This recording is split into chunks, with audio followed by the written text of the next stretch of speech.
चीज़ें हैं जिनको हम डिस्कस करेंगे। मैं आपको बताने वाला हूँ ये सीरो सर्वे होता क्या है, ये सारी चीज़ें बताने वाला हूँ आपको मैं।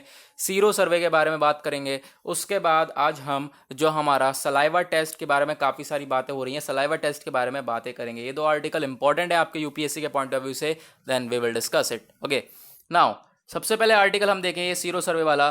किया ये सिचुएशन क्या बन रही है अभी कोरोना वायरस को लेकर, पेंडेमिक को लेकर। काफ़ी ज़्यादा अभी और ज़्यादा केसेस डेली बेसिस पे लगातार निकलते जा रहे हैं, बहुत ज़्यादा केसेस निकल रहे हैं, सिचुएशन वर्स्ट हो चुकी है बहुत ज़्यादा। तो अभी यहाँ पर जो सीरोलॉजिकल सर्वे है पुणे में ये प्रोवाइड करा गया, ठीक है। फ्रेश एविडेंस इसने ये दिया, स्प्रेड ऑफ कोविड-19 in India has been much larger than what is get being detected. यानी कि क्या देखा, जब सीरो सर्वे यहाँ पर चलाया गया, सीरो सर्वे करा गया, तो ये पता लगा कि आधे से ज़्यादा यहाँ पर आधी पॉपुलेशन जो है पुणे की वो इन्फेक्टेड है कोरोना वायरस से। ओके, यहाँ पर आप देखोगे आधी यहाँ पे जनसंख्या जो है इन्फेक्टेड है। तो गाइज यहाँ पर इतना बड़ा रोल हो जाता है हमारा सीरो सर्वे का। सीरो सर्वे में होता क्या है, जो एंटीबॉडीज़ होती है हमारी बॉडी में उनको डिटेक्ट करता है, ठीक है। एंटीबॉडीज़ को डिटेक्ट करा जाता है। अब एंटीबॉडीज़ क्या होती हैं, एंटीबॉडीज़ जो हमारे इम्यून सिस्टम को वर्किंग में लाती हैं और इम्यून सिस्टम हमारा वायरस से लड़ने के लिए जो है मदद करता है, ठीक है। तो फिर गाइस ये होता है हमारा sero survey.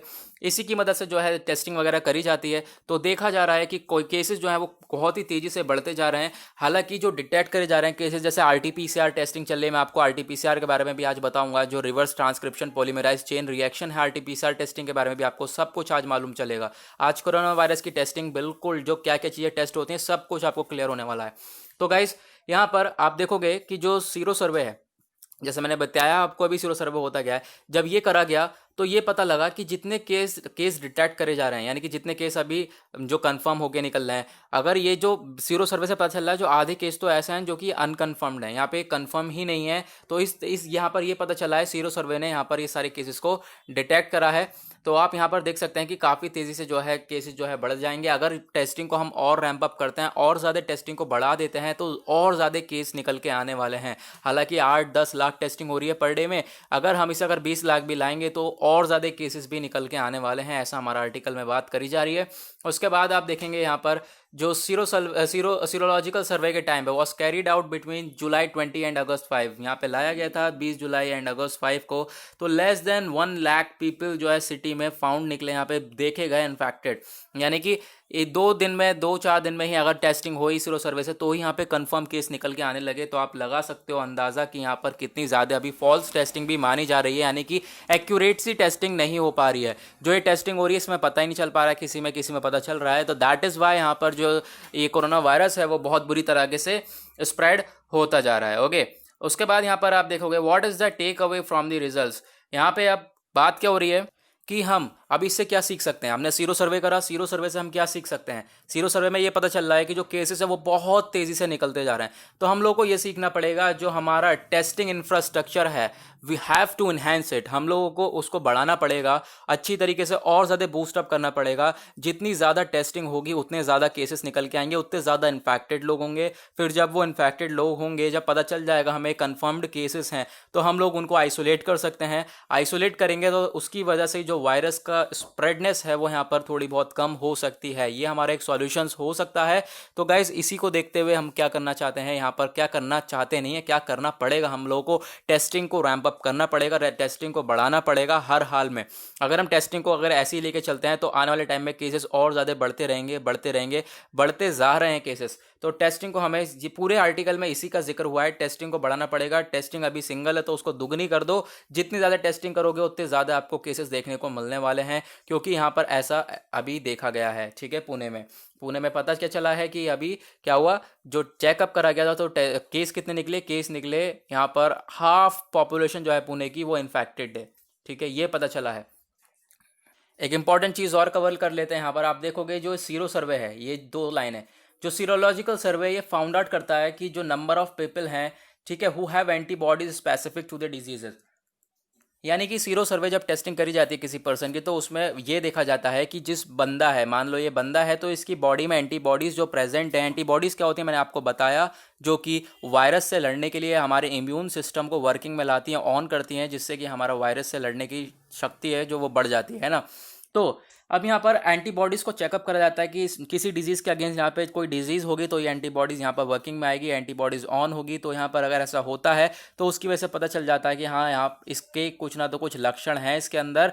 That is why यहाँ पर पता करा जाता है कि ये जो सिचुएशन है बहुत ज़्यादा बुरी चल रही है इस समय, और जब तक हम टेस्टिंग नहीं बढ़ाएंगे तब तक सिचुएशन ऐसी रहने वाली है। इसे लिख के रख लो, क्योंकि अगर हम ये टेस्टिंग नहीं बढ़ाने वाले तो हमें पता ही नहीं चलेगा ना कि केस कितने निकल रहे हैं, कितने अभी मतलब कितने हैं कितने नहीं हैं। तो हमें टेस्टिंग को बढ़ाना पड़ेगा, इंक्रीज़ करना पड़ेगा। मान लो 10 लाख चल रही है तो 15-20 लाख टेस्टिंग करनी पड़ेगी, तो ही केसेस ज़्यादा निकल के आएंगे, तो ही हम ज़्यादा और ज़्यादा प्रोटेक्ट कर पाएंगे। नेक्स्ट आर्टिकल के ऊपर चलते हैं। ये वाला आर्टिकल भी काफ़ी ज़्यादा अच्छा है। सलाइवा टेस्ट की काफ़ी ज़्यादा जिक्र हुआ है, अभी यूएसए ने सलाइवा टेस्ट को लागू करा है, तो इसके बारे में बात करेंगे कितना यूज़फुल है सलाइवा टेस्ट, क्या बेनिफिट्स होने वाले हैं। बहुत इंपॉर्टेंट आर्टिकल है आज के लिए, आपके यूपीएससी के पॉइंट ऑफ व्यू से बहुत ज़्यादा इंपॉर्टेंट आर्टिकल होने वाला है ये सलाइवा टेस्ट। ओके, नाउ देख लेते हैं सलाइवा टेस्ट है क्या सबसे पहले, है ना। तो चलो मैं आपको पहले एक पिक्चर के थ्रू दिखाता हूँ जो कि द हिंदू ने पब्लिश करा था। ये वाली पिक्चर आप देख रहे होंगे, ये द हिंदू ने पब्लिश करा था सलाइवा टेस्ट। ये सलाइवा टेस्ट है कि आपको जो थूक है, थूक से यहाँ पे टेस्टिंग करी जाएगी। What is that different, different क्या है, आप देखोगे जो सलाइवा डायरेक्ट सलाइवा का इस्तेमाल करा जाएगा सैंपल की फॉर्म में, ठीक है। लेकिन अभी जो आरटीपीसीआर टेस्टिंग होती थी हमारी, reverse transcription polymerase chain reaction, उसमें क्या करा जाता था, नोज में से, नाक में से लिक्विड लिया जाता था, स्वैब स्वैब जिसे कहते हैं, स्वैब का कलेक्शन करा जाता था, फिर उसके थ्रू जो है टेस्टिंग करी जाती थी। उसमें से भी क्या करा जाता था, पहले आरएनए को अलग करते थे, मॉलिक्यूल से अलग करते हैं, फिर अलग करने के बाद आरएनए को कन्वर्ट करा जाता है डीएनए में, देन उसके बाद डीएनए की टेस्टिंग होती है। It takes a lot of time, है ना। तो यहाँ पे डिफरेंस क्या है, डिफरेंस यह है कि सलाइवा टेस्ट डायरेक्टली सलाइवा से टेस्टिंग हो जाएगी, इतना ज़्यादा झंझट नहीं पड़ेगा। अफोर्डेबल है क्या भाई, ये बिल्कुल आरटीपीसीआर से भी काफ़ी ज़्यादा अफोर्डेबल होने वाला है। सिर्फ और सिर्फ $10 में पूरी टेस्टिंग होने वाली है, इसकी पूरी टेस्टिंग $10 में होगी। तो मतलब ये ट्रू है कि हाँ ये पूरी तरह से अफोर्डेबल है। डेवलप किसने करा है इसे, अब डेवलपमेंट के ऊपर बात आती है तो इसको डेवलप करा है researchers from Yale School of Public Health. Yale School of Public Health वालों ने इसको डेवलप करा है, ठीक है। किसके साथ मिलकर, नेशनल बास्केटबॉल एसोसिएशन एनबीए के साथ मिलकर, इन दोनों ने कोलैबोरेट करके जो है इसको डेवलप करा है। और जो ये यहाँ पर ये सलाइवा टेस्ट करा है, ये सबसे पहले इन प्लेयर्स के ऊपर डिस्कस करा जो है टेस्ट करा गया है ना। उसके बाद यहाँ पे जो सैंपल्स हैं वो कलेक्ट कैसे करे जाते हैं, सैंपल बहुत इजी मेथड है कलेक्ट करने का, घर पे भी आप कलेक्ट कर सकते हो, खुद भी आप कलेक्ट करके यहाँ पर दे सकते हो। This is the very easiest method. अभी यहाँ पर काफ़ी ज़्यादा इजी मेथड दे दिया है, तो आप यहाँ पर ये सारी चीज़ें देख सकते हो। कोविड-19 के लिए हमारा कौन सी टेस्टिंग चलती है, अभी आरटीपीसीआर टेस्टिंग चलती है, एंटीजन टेस्टिंग है। ये नेक्स्ट है हमारी एक सलाइवा टेस्टिंग, सलाइवा टेस्टिंग नहीं आ गई, एक हमारी सीरोलॉजिकल सर्वे टेस्टिंग हो गई, है ना। तो ये सारी टेस्टिंग है, ये हमारा न्यू टेस्टिंग है, तो दैट इज़ वाई ये इंपॉर्टेंट हो जाता है हमारे एग्जाम के पॉइंट ऑफ व्यू से। नाउ अब चलते हैं अपने वापस आर्टिकल के ऊपर। यहाँ पर आप बात करें 15 अगस्त को यूएस की फूड एंड ड्रग एडमिनिस्ट्रेशन ने अप्रूव करा ये जो मेथड है सलाइवा टेस्ट, इसको अप्रूवल दिया गया कि भाई ये टेस्टिंग करो, ये टेस्टिंग काफ़ी ज़्यादा इफेक्टिव है, काफ़ी ज़्यादा अच्छा रिजल्ट आ रहा है इस टेस्टिंग से, तो इसको अप्रूव करा जाए। फिर ये यहाँ पर सलाइवा टेस्ट होता क्या है कोविड-19 के लिए, ये मैंने आपको बता दिया है, I have already told you. उसके बाद यहाँ पर एक चीज़ रह जाती है हमारी आरटीपीसीआर टेस्ट। यहाँ पे नाम क्यों आ रहा है कि जो सलाइवा टेस्ट है वो आरटीपीसीआर से बहुत अलग है। जैसे मैंने अभी आपको बताया आरटीपीसीआर में नोज वगैरह में से लिक्विड लिया जाता है, देन उसके बाद टेस्टिंग करी जाती है। लेकिन उसके बाद यहाँ पर क्या होता है दूसरे में सलाइवा टेस्ट में हमारे डायरेक्टली सलाइवा से टेस्टिंग होती है। Now we will discuss this RTPCR testing. यहाँ पर आप लोग देख सकते होंगे स्क्रीन पे, ये आरटीपीसीआर टेस्टिंग है, इस तरीके से होती है। पिक्चर के थ्रू आपको यहाँ पे कवर कराऊंगा। तो सबसे पहले नोज में से आप देखोगे लिक्विड लिया जाएगा, लिक्विड लेने के बाद यहाँ पे स्वैब कलेक्ट करने के बाद, ठीक है, क्या करा जाएगा, जो वायरल आरएनए है, जो हमारा राइबोन्यूक्लिक एसिड है वायरल, जिसमें वायरस हुआ है, तो उसको अलग करा जाएगा, सेपरेट करा जाएगा मॉलिक्यूल से जो उसमें प्रेजेंट होंगे। देन उसके बाद आरएनए को कन्वर्ट करा जाएगा डीएनए में, डीऑक्सी राइबोन्यूक्लिक एसिड में। फिर डीएनए का यहाँ पे टेस्टिंग होगी। डीएनए की टेस्टिंग होने के बाद पता चलेगा कि यहाँ पर रिजल्ट पॉजिटिव है या नेगेटिव है। ये पूरी की पूरी टेस्टिंग का प्रोसेस है हमारे आरटीपीसीआर का। ना आते हैं वापस अपने न्यूज़पेपर के ऊपर, हमने ये कवर किया कोविड-19 सलाइवा टेस्ट क्या होता है उसके बाद कवर किया। एडवांटेजेस क्या क्या होने वाले हैं इस टेस्टिंग के, काफ़ी ज़्यादा एडवांटेजेस होने वाले हैं। सबसे पहले देखोगे यार, जो हमारा वाला टेस्टिंग है, ठीक है, आरटीपीसीआर टेस्टिंग है, कितना ज़्यादा टाइम लगेगा, उसमें सलाइवा टेस्ट में इतना टाइम नहीं लगने वाला।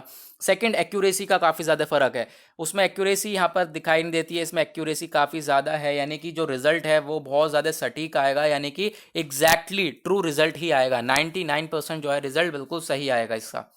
दूसरी चीज़ क्या है, अगर हम कैसी टेस्टिंग करते हैं, देखो जो हमारा आरटीपीसीआर टेस्टिंग होती है, यहाँ पे बात क्या हो रही है, आरटीपीसीआर टेस्टिंग होती है, उसके लिए अगर टेस्टिंग करनी होगी, किसी के नोज में से जो है स्वैब वगैरह लेना होगा, तो पूरी पीपीई किट पूरी पहन के जानी पड़ेगी, पूरी पीपीई किट पहन के जानी पड़ेगी, ऊपर से लेके नीचे तक ढक हो के जाना पड़ेगा, क्योंकि हम यार उसके पास तक जा रहे हैं।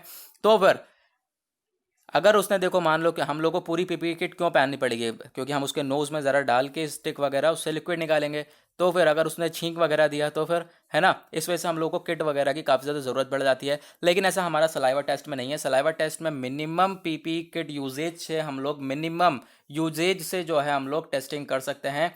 That is also a plus point, यहाँ पे एक ये भी काफ़ी ज़्यादा प्लस पॉइंट और एडवांटेज हो जाता है। और सैम्पलिंग मेथड मैंने बता ही दिया, आरटीपीसीआर का कैसे सैम्पलिंग ली जाती है, सैंपल कैसे लिया जाता है, और सलाइवा का कैसे सैंपल लिया जाता है, ये मैंने बता दिया ऑलरेडी आपको।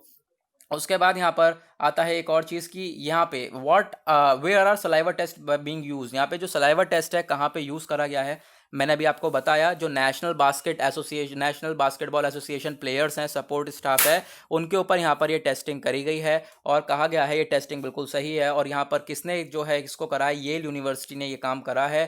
तो ये काफ़ी ज़्यादा बेनिफिट होने वाला है इससे, अगर कोई यहाँ पर ये टेस्टिंग और ज़्यादा कामयाब हो जाती है, इसके ऊपर और रिसर्च होते हैं, तो फिर ये काफ़ी ज़्यादा बेनिफिट देने वाली है सभी लोगों को। नाउ एक और आर्टिकल डिस्कस कर लेते हैं, ये भी कोविड-19 से रिलेटेड है। आज पूरा का पूरा पेपर कोविड-19 से ही भरा पड़ा है। जो ऑस्ट्रेलिया है वो वैक्सीन बनाएगा बिल्कुल फ्री ऑफ कॉस्ट सारे सिटीजन्स के लिए। सारे सिटीजन्स के लिए यहाँ पे जो है क्या है, ऑस्ट्रेलिया बिल्कुल फ्री ऑफ कॉस्ट वैक्सीन बनाने की बात कर रहा है, तो that is the good thing. तो इसके बारे में बात की। तो गाइज आज का हमने कंप्लीट कर लिया इंडियन एक्सप्रेस का एक्सप्लेन पेज। आज के एक्सप्लेन पेज पे यही सारी बातें थी आपके लिए। यहाँ पर यूपीएससी के पॉइंट ऑफ व्यू से कौन कौन सी टर्म्स इंपॉर्टेंट हो गई। First is sero survey, second is RTPCR, third is saliva test, and fourth is vaccines. यहाँ पर ये सारी चीज़ें आपके लिए इंपॉर्टेंट हो जाती हैं यूपीएससी के पॉइंट ऑफ व्यू से, एंटीबॉडीज़। ठीक है, तो गाइज आज के लिए बस इतना ही। मिलेंगे आप लोगों से कल के इंडियन एक्सप्रेस के एक्सप्लेन पेज के साथ। आज के लिए बाय बाय।